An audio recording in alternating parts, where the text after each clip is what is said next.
வணக்கம் and welcome to the show interesting info.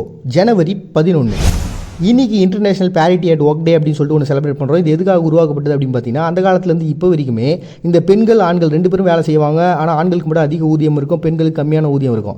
ஏன்டா உலகமே மாறிச்சு, இன்னும் ஏன்டா இப்படியே இருக்கிறீங்க அப்படின்னு சொல்லி எல்லாருக்கும் புரிய வைக்க ஒரு விழிப்புணர்வை ஏற்படுத்தணுன்றதுக்காக என்ன பண்ணுறாங்கன்னா, உலக நாடுகள்லாம் ஒன்றா சேர்ந்து ஐக்கிய நாடுகள் சபை வந்து ஒரு பெரிய முடிவு எடுக்கிறாங்க. அப்படி எடுத்த முடிவு பார்த்தீங்கன்னா 2017 லண்டனில் ஒரு மிகப்பெரிய ஒரு அமைப்பு மூலமாக ஒரு பெரிய நிகழ்ச்சிகள் நடத்தப்படுது. இந்த நிகழ்ச்சியில் பார்த்தீங்கன்னா வேர்ல்டு வைடில் இருக்கக்கூடிய நிறைய நாடுகள் வந்து பங்கேற்றுக்கிறாங்க. அந்த இதுவும் பார்த்திங்கன்னா முக்கியமான ஆக்டர்ஸு, அதே மாதிரி பாட்டு பாடுறது, இது மாதிரி நிறைய நிகழ்வுகள் அந்த இடத்துல நடத்தப்படுது. அந்த நிகழ்வுகள் மூலமாக அவங்க என்ன விஷயங்கள் சொல்ல வராங்க அப்படின்னா, மதம், இனம், மொழி, கலாச்சாரம், நிறம், இந்த மாதிரி ஏகப்பட்ட பிரிவினைகள் நமக்குள்ளே இருக்குது. அந்த பிரிவினைகள்லாம் தூக்கி தூர வச்சுட்டு ஒரு வேலை செஞ்சாங்கன்னா அந்த வேலைக்கு கரெக்டான ஊதியத்தை கொடுங்க. அது ஒரு பாலினம் சார்ந்த ஒரு பிரிவினையாக இருக்கக்கூடாது, அது எது சார்ந்த ஒரு பிரிவினையாக இருக்கக்கூடாது, வேலை செஞ்சால் ஊதியத்தை கரெக்டாக கொடுக்கணும்பா அப்படின்ற விஷயத்தை மெயினாக வச்சு உருவாக்கப்பட்ட ஒரு தினம் தான் பார்த்திங்கன்னா இந்த international parity at work day அப்படின்னு சொல்லிட்டு ஜனவரி 11 செலிப்ரேட் பண்ணுறோம். அடுத்ததாக பார்த்தீங்கன்னா இன்டர்நேஷ்னல் ஸ்கெட்ச் நோட் டே அப்படின்னு சொல்லிட்டு ஒன்று செலிப்ரேட் பண்ணுறோம். இது யார் உருவாக்குனாங்க அப்படின்னு பார்த்தீங்கன்னா, மைக்ரோட் அப்புறம் மோரோடோ செல்லி அப்படின்ற 2 பர்சன் உருவாக்குனதா. இவங்க 2 பேரும் டிசைனிங் ஃபீல்டில் இருக்கக்கூடிய ஆட்கள். அதெல்லாம் ஓகேடா, ஸ்கெட்ச் நோட்னா என்ன அப்படின்னு நீங்கள் கேட்டிங்கன்னா, புரிகிற மாதிரி சொல்லணும் அப்படின்னு பார்த்தீங்கன்னா, இந்த பழைய காலத்துலலாம் வந்து இந்த இடத்துல இந்த புதையல் இருக்குது அப்படின்னு சொல்லிட்டு ஒரு பெரிய மேப் வச்சுருப்பாங்க. அந்த மேப்பில் பார்த்தீங்கன்னா ஒரு ரூட்டாக போயிட்டே இருக்கும். அந்த ரூட்லாம் போகிற இடத்துல ஒரு சின்னதாக ஒரு படம் மாதிரி போட்டு வச்சுருப்பாங்க. இப்போ மலை அப்படின்னா மலையை வரைஞ்சி வச்சுருப்பாங்க. இந்த மாதிரி ஒரு ஸ்கெட்ச் நோட்டு போடக்கூடிய ஒரு விஷயம் தான் பார்த்தீங்கன்னா ஸ்கெட்ச் நோட் அப்படின்னு சொல்லுவாங்க. இது இன்றைக்கி வரைக்கும் பல விஷயங்களில் பல துறைகளில் வந்து இது உபயோகமாக இருக்குது. அதுவும் சொல்லப்போனால் இப்போ இந்த மீடியா ஃபீல்டில் இருக்கிறதுனால எனக்கு ஒரு விஷயம் தெரியும். ஏன்னா அந்த ஸ்டோரி போர்டுன்னு சொல்லிட்டு ஒன்று ரெடி பண்ணுவோம். அது வந்து பார்த்திங்கன்னா எடிட்டிங் பண்ணுறதுக்கு முன்னாடியே நம்ம வந்து எப்படி இருக்கணும் இந்த ஸ்க்ரீனு அப்படின்றது நம்ம வந்து ஸ்டோரி போர்டு மூலமாகவே ரெடி பண்ணி வச்சுருவோம். இதுக்கெல்லாமே பார்த்திங்கன்னா இந்த ஸ்கெட்ச் நோட் அப்படின்றது ரொம்ப இம்பார்ட்டண்டான ஒரு விஷயம். இவங்க 2 பேரும் இது எதுக்காக உருவாக்குனாங்க அப்படின்றது பெரிய லெவலில் தெரில. ஏன்னா லாப நோக்கத்துக்காக உருவாக்குனாங்களா அப்படின்றதெல்லாம் அடுத்த கட்டம். பட் ஆனால் இது ரொம்ப இம்பார்ட்டண்டான ஒரு ஸ்பெஷலான ஒரு டேவும் கூட. காரணம் என்னென்னு பார்த்தீங்கன்னா, ஒரு ரோட்டில் வந்து படம் வரைகிறவங்களாம் நீங்கள் பார்த்துருப்பீங்க. நார்மலாக ஒரு சாதாரண சாக் பீஸ் வச்சு ஒரு பயங்கரமான படத்தை வரைஞ்சிருப்பார். ஆனால் அவருடைய திறமைன்றது பெரிய லெவலில் அங்கீகாரம் இல்லாமல் தான் இருக்கும். அவரை பார்க்குறதுக்கும் பார்த்தீங்கன்னா யாசகம் பெறக்கூடிய ஒரு பர்சன் மாதிரி இருப்பார். இப்படிப்பட்ட திறமைகள்லாம் உலகம் முழுக்க எங்கே இருக்குன்னே தெரிலப்பா. இப்படிப்பட்ட திறமைகள் எல்லாத்தையுமே வந்து உலக நாடுகளுக்கும் அண்ட் எல்லாருக்குமே கொண்டு போய் சேர்க்கறதுக்கு ஒரு பெரிய தளம் வேணும் அப்படின்றதுக்காக இவங்க 2 பேரும் சேர்ந்து என்ன பண்ணுறாங்கன்னா, ஸ்கெட்ச் நோட் ஆர்மி அப்படின்னு சொல்லிட்டு ஒரு வெப்சைட்டை உருவாகுறாங்க. அந்த வெப்சைட்டில் உங்களுடைய திறமைகளை நீங்கள் போடுங்க, அதுக்கான அங்கீகாரம் இந்த உலகம் முழுக்க இருந்து உங்களுக்கு வரும் அப்படின்னு சொல்லிட்டு ஒரு மிகப்பெரிய நல்லெண்ண நோக்கத்தோடு உருவாக்கப்பட்ட ஒரு தினம் தான் பார்த்தீங்கன்னா இது இன்டர்நேஷனல் ஸ்கெட்ச் நோட் டே அப்படின்னு சொல்லிட்டு செலிப்ரேட் பண்ணுறாங்க ஜனவரி 11. அடுத்ததாக பார்த்தீங்கன்னா இன்டர்நேஷ்னல் தேங்க்யூ டே அப்படின்னு சொல்லிட்டு ஒன்று செலிப்ரேட் பண்ணுறோம். இதுவும் பார்த்தீங்கன்னா யார் எப்போ எப்படி உருவாகினாங்க அப்படின்றது தெரியல. தேங்க்யூ டே அப்படின்னா லைஃப்பில் நம்ம நிறைய பேருக்கு தேங்க்ஸ் சொல்ல வேண்டியிருக்குங்க. ஆனால் நம்ம என்ன பண்ணியிருப்போம்னா, ஏதோ ஒரு காரணத்தினாலையோ இல்லை அவன்கிட்டலாம் போய் அதை எதுக்கு சொல்லிட்டான், அவன் என் ஃப்ரெண்டுடா, அவங்க என்னுடைய மாமாடா, அவன் என் மச்சான்டா, அவன் என் அப்பாடா அப்படின்னு சொல்லிட்டு ஏதோ ஒரு விஷயத்தில் நம்ம சொல்லாமே இருந்திருப்போம், தயங்கிட்டே இருந்திருப்போம். அந்த மாதிரியான ஒரு டேவாக இருந்துச்சுன்னா நீங்கள் கவலைப்படாதீங்க, போங்க ஒரு வாழ்த்து அட்டையை வாங்கி அதில் தேங்க்யூன்னு சொல்லி எழுதி அவங்களுக்காக ப்ரெசென்ட் பண்ணுங்கள். அது ஒரு மிகப்பெரிய ஹாப்பியும் சந்தோஷத்தையும் உங்களுக்குள்ளே இருக்கக்கூடிய ஒரு ரிலேஷன்ஷிப்பையும் ஏற்படுத்தும் அப்படின்ற மாதிரி ஒரு விஷயத்துக்காக உருவாக்கப்பட்ட ஒரு தினம் தான் இது. இருந்தாலும் பார்த்தீங்கன்னா இந்த வாழ்த்து அட்டைகளை வந்து ரெடி பண்ணக்கூடிய கம்பெனிஸ் தான் இதை உருவாக்குனாங்க அப்படின்னு சொல்லிட்டு ஒரு பொருள்லாம் கூட கிளம்பிச்சு. ஆனால் என்ன பண்ணுறது, இப்போ தேங்க்ஸ் டே அப்படின்னு ஒன்று செலிப்ரேட் பண்ணுறாங்க, ஆனால் எல்லாம் வாழ்த்து அட்டைகளை வச்சு செலிப்ரேட் பண்ணுறாங்களான்னு தெரியல. ஓகே, இதுக்காக இது உருவாக்கப்பட்டலாம் தெரியல. பட் இது ஒரு நல்ல ஒரு நாள் தானே. இன்றைக்கி ஒரு நாளில் போய்ட்டு நீங்கள் யார்ட்டே தேங்க்ஸ் சொல்லணும் அப்படின்னா எவ்வளோ பெரிய விஷயம். இப்போ சப்போஸ் நீ என் ஃப்ரெண்டுக்கிட்டே நான் வந்து தேங்க்ஸ் போய் சொல்கிறேன்னா, மச்சான் தேங்க்ஸ்டா அப்படின்னா, என்னடா பைத்தியம் முடிச்சிச்சா அப்படின்னு கேட்பான். பட் அதுவும் ஒரு ஹாப்பி தானே. இந்த மாதிரி ஒரு அழகான ஒரு ரிலேஷன்ஷிப்பை நமக்குள்ளே ஒரு பாண்டிங் உருவாகக்கூடிய ஒரு தினமாக இருக்கிறது, அதை செலிப்ரேட் பண்ணுறது வந்து ரொம்ப நல்ல ஒரு விஷயம் தான்.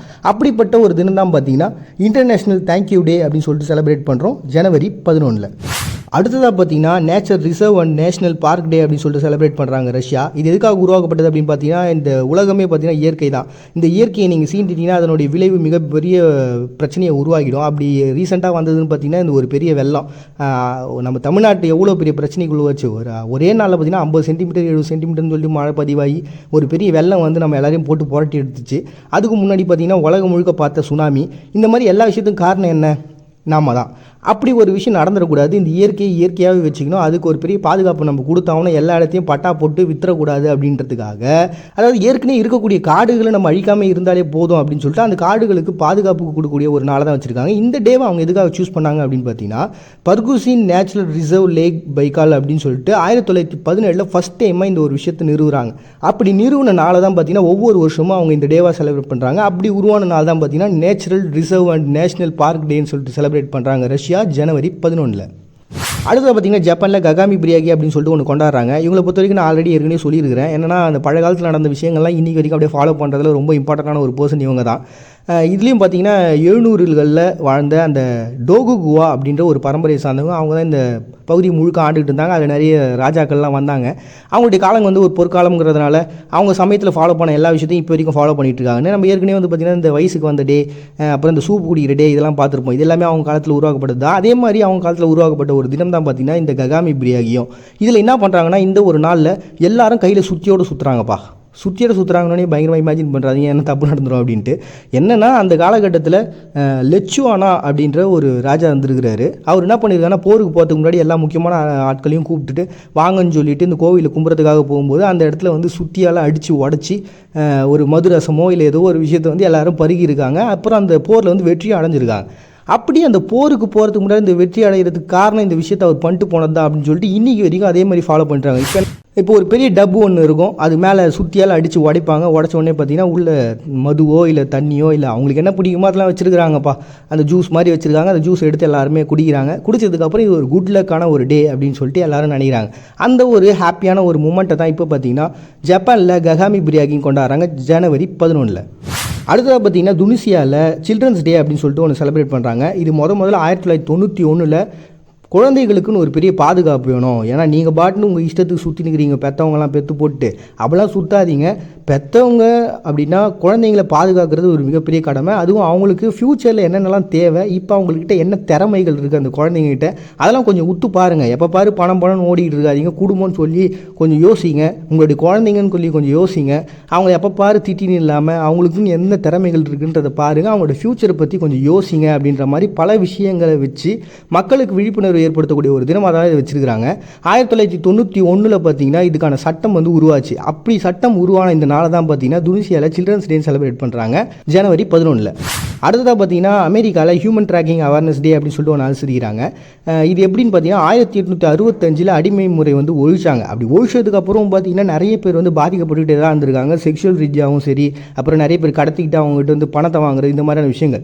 இந்த மாதிரி பார்த்தீங்கன்னா வேர்ல்டு வைடில் வருஷத்துக்கு 2,25,000 பேர் வந்து பாதிக்கப்படுறாங்க அப்படின்னு சொல்லிட்டு ஒரு மிகப்பெரிய தகவல் வந்து அதிர்ச்சி ஏற்படுத்துச்சு. அதுலேயும் அமெரிக்காவில் வந்து பார்த்தீங்கன்னா இந்த கன்னுக்கெலாம் வந்து பர்மிஷன்லாம் இருக்குதாம, அதனால் வந்து ஒரு மிகப்பெரிய பிரச்சனை ஏற்படுத்தா இருக்குது. ஏன்னா நம்ம அடிக்கடி நியூஸ் பார்க்கும்போது தெரியுது ஒரு திடீர்னு ஒரு பையன் வந்து துப்பாக்கி எடுத்து ஒரு இடத்துல வந்து எல்லாரையும் சுட்டு கொண்டுட்டான் அப்படின்ற விஷயங்கள்லாம் பார்க்குறோம்.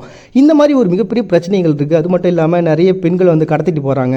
இது எல்லாத்துக்கும் ஒரு பெரிய முற்றுப்புள்ளி வைக்கணும், ஒரு விழிப்புணர்வு ஏற்படுத்தணும் அப்படின்றதுக்காக 2011 பாராக் ஒபாமாவால் உருவாக்கப்பட்ட ஒரு தினம் தான் பார்த்தீங்கன்னா ஹியூமன் டிராஃபிக்கிங் அவேர்னஸ் டே அப்படின்னு சொல்லிட்டு அனுசரிக்கிறாங்க ஜனவரி 11 அமெரிக்கா.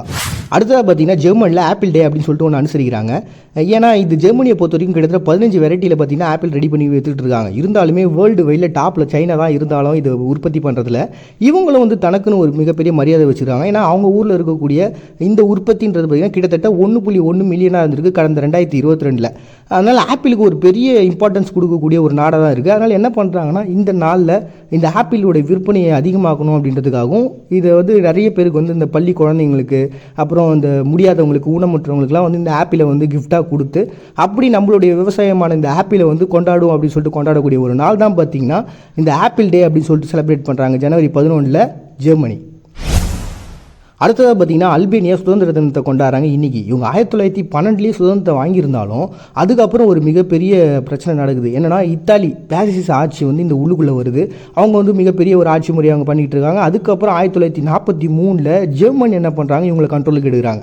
இப்படி கண்ட்ரோலுக்கு எடுத்ததுக்கப்புறம் அந்த நாடு வந்து ஒரு பேசிசம், அதாவது ஒரு மதம் சார்ந்த ஒரு நாடாக இருந்த நாட்டை வந்து என்ன பண்ணுறாங்கன்னா கம்யூனிச நாடாக மாற்றுறாங்க. அப்புறம் ஓஷோன்றவர் என்ன பண்ணுறாங்கன்னா இது ஒரு நாத்திக நாடு, முதல் நாத்திக நாடு அப்படின்னு சொல்லிட்டு ஓப்பனாக ஸ்டேட்மெண்ட்டு விடுறாரு. இதெல்லாம் விட்டதுக்கு அப்புறம் தான் மக்கள் மத்தியில் ஒரு மிகப்பெரிய எழுச்சி உருவாகுது.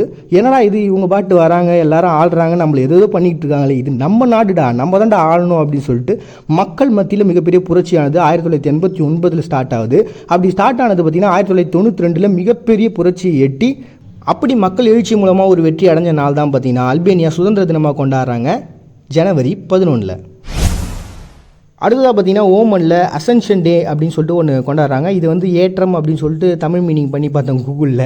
ஆனால் இதுக்கு இன்னொரு பேர் இருக்குது, மறுமலர்ச்சி நாள் அப்படின்னு சொல்லிட்டு.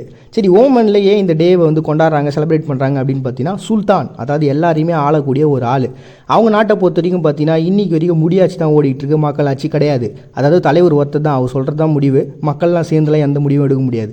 அப்படிப்பட்ட அந்த ஆட்சியானது பார்த்தீங்கன்னா இந்த சுல்தான் ஹைதம் பின் தாரிக் அல் சைட் அப்படின்ற பர்சன் வந்து முறையாக அரியணை ஏறினார். அப்படி அரியணை ஏறின அந்த நாளை தான் பார்த்தீங்கன்னா இவங்க வந்து அசென்ஷன் டே அப்படின்னு சொல்லிட்டு கொண்டாடுறாங்க. இதுக்கு முன்னாடி பார்த்தீங்கன்னா சுல்தான் கபூஸ் அப்படின்ற ஒரு பர்சன் இருந்தார். இவர் தான் பார்த்தீங்கன்னா ஒரு மிகப்பெரிய ஒரு வளர்ச்சியை இந்த நாட்டுக்கு கொடுத்தாரு அப்படின்னு சொல்லணும். ஏன்னா இந்த அடிமைத்தனத்தை ஒழிக்கிறது, அதுக்கப்புறம் நிறைய பள்ளிக்கூடங்களை நிறுவுறது, நிறைய முற்போக்கு சிந்தனைகள் ரீதியாக இவர் வந்து செயல்பட்டதுனால இவருக்கு வந்து முதல்ல ஜூலையில் வச்சுருந்தாங்க. ஆனால் இப்போ வந்த ஒரு அரியணை ஏறின நாள் இந்த ஜனவரி 11 அப்படின்றதுனால அந்த டே வந்து மாற்றிட்டாங்க. ஆனால் இப்போ வந்து ஓமனில் அசென்ஷன் டே அப்படின்னு சொல்லிட்டு செலிப்ரேட் பண்ணுறாங்க ஜனவரி 11. அடுத்ததாக பார்த்தீங்கன்னா நேபாளில் பிருத்திவி நாராயண ஷா அப்படின்ற ஒருத்தருடைய பர்த்டேவை கொண்டாடுறாங்க. யார் இவருன்னு பார்த்தீங்கன்னா சுதந்திரத்துக்காக போராடின ஒரு பர்சன். அப்போவே வந்து பிரிட்டிஷ்காரங்களை எதிர்த்து ஒரு மிகப்பெரிய ராஜ்யத்தை உருவாகின ஒரு ஆள். அந்த சமயத்துலாம் பார்த்தீங்கன்னா இந்த காத்மண்டு பள்ளத்தாக்குலாம் பார்த்தீங்கன்னா நிறைய பகுதிகள் இருந்துச்சு. அது எல்லாத்தையும் கொஞ்சம் கொஞ்சமாக மீட்டு ஒரு பெரிய ராஜ்யத்தை உருவாக்கி ஒரு ஆப்போசிட்டாக பிரிட்டிஷ்க்கு ஆப்போசிட்டாக நிற்கணும்னு சொல்லிட்டு ஒரு கனவாக இருந்தது. அதுக்காக தன்னுடைய கடைசி காலம் வரைக்கும் ஒரு மிகப்பெரிய முயற்சி பண்ணார்.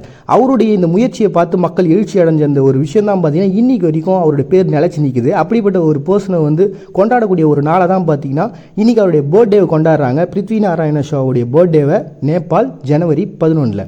நல்லா வயிறு முட்டை சாப்பிட்ட பூனையை பார்த்துட்டு நம்மளை இது சாப்பிடல, அப்போ இதுதாண்டா நமக்கு கடவுள்னு எலி நினைக்கிறதும், சக மனுஷனை மனிதன் கடவுளாக பார்க்குறதும் ஒன்று தான் என்னை பொறுத்த வரைக்கும். மறுபடியும் எல்லாரையும் நாளைக்கு வந்து சந்திக்கிறாது விடைபெறுது. நான் உங்கள் பாண்டியா, நீங்கள் பார்த்துட்டு இருக்கேன் இந்த நிகழ்ச்சி இன்ட்ரெஸ்டிங் இன்ஃபோ.